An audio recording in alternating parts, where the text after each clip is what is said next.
Salut à tous, bienvenue dans cette nouvelle vidéo, ou je dirais-je un nouvel épisode. C'est totalement différent de ce que je faisais auparavant sur la chaîne, pour ceux qui me suivent depuis un petit moment. J'avais envie de parler depuis un petit moment de véhicules fiables, ou de fiabilité je dirais. C'est pour ça qu'aujourd'hui donc j'ai choisi de vous présenter cette Honda Accord. Alors c'est une Honda Accord 8e génération. La 8e génération, elle a débuté en 2008 jusqu'en 2016-2017. Honda avait proposé 3 motorisations sur les Honda Accord, 2 VTEC et un ID.Tech. Donc les VTEC c'était en 2 litres et en 2 litres 4, et le 2 litres 2 ID.Tech en diesel. Mais je vous avoue que le VTEC est plus fiable que l'ID.Tech. Mais n'empêche, ça reste un véhicule qui a son mot à dire. Alors le moteur diesel là sur la Honda Accord, il équipe aussi le CR-V3 et la Civic, la Honda Civic 9e génération, donc c'est les mêmes moteurs. Et après Honda actuellement malheureusement elle a arrêté les moteurs diesel.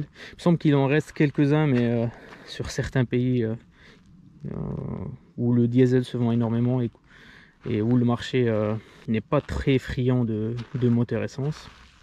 Alors pour celle-ci, alors c'est une Honda Accord, pour ceux qui connaissent, ils l'ont deviné, c'est une Honda Accord Tourer, c'est le modèle break.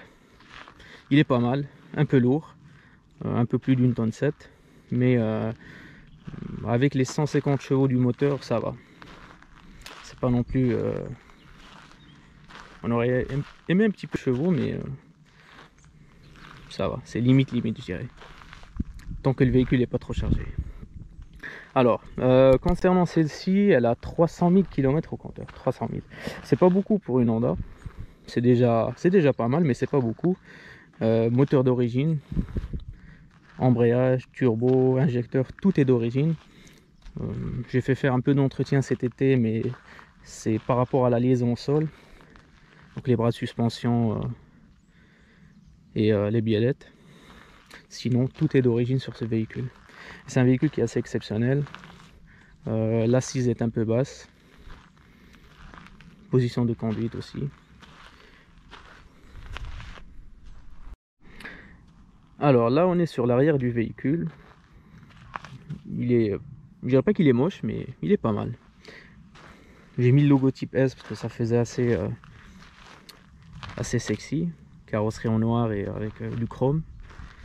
Ce qui est bien, c'est que on est sur un rayon électrique.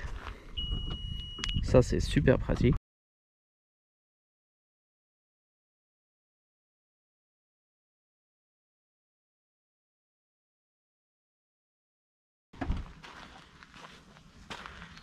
Allez, on fait un petit tour à l'intérieur.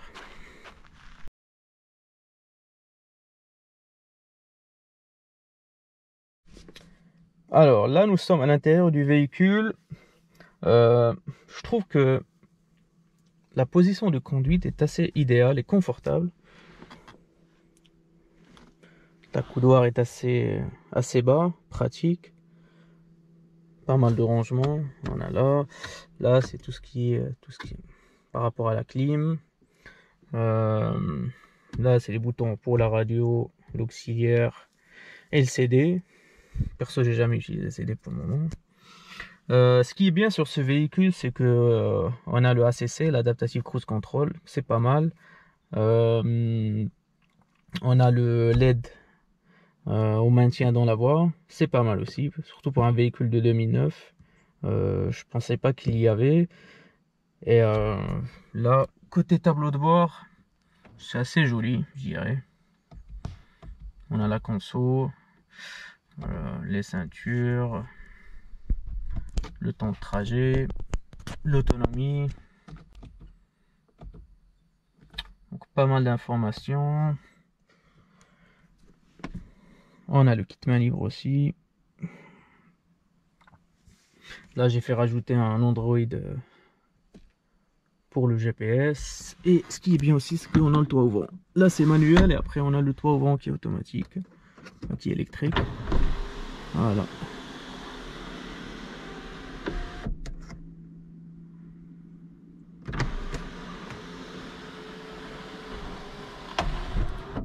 ce qui est bien chez Honda aussi, c'est que c'est pas que la mécanique qui est fiable, même le toit ouvrant.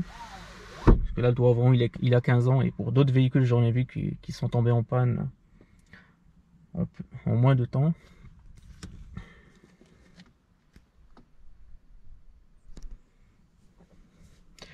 Donc, si vous avez aimé la vidéo, n'oubliez pas un petit like. Si vous avez des questions, j'active les commentaires et je répondrai à vos questions avec grand plaisir. À la prochaine.